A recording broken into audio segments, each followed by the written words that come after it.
อยู่มาวันหนึ่งพระเยซูลงเรือกับเหล่าสาวกของพระองค์แล้วตรัสแก่เขาว่าให้เราข้ามทะเลสาบไปฟากโน้น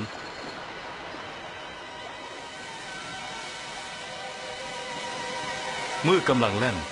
พระองค์บรรทมหลับ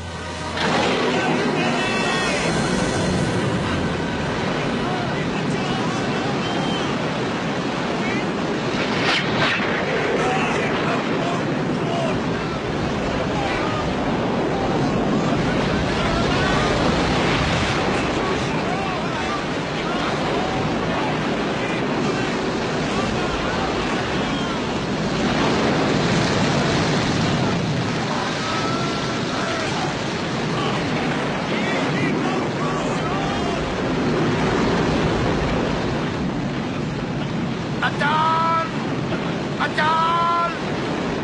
ช่วยด้วยเราจะตายกันหมดแล้วคลื่นซัดเรือจนเราจะจมอยู่แล้วช่วยพวกเราด้วย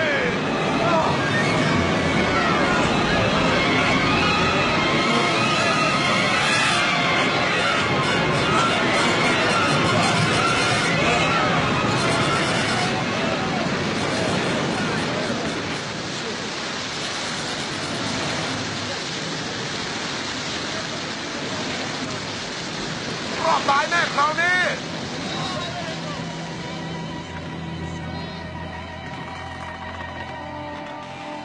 ความเชื่อเจ้าอยู่ไหน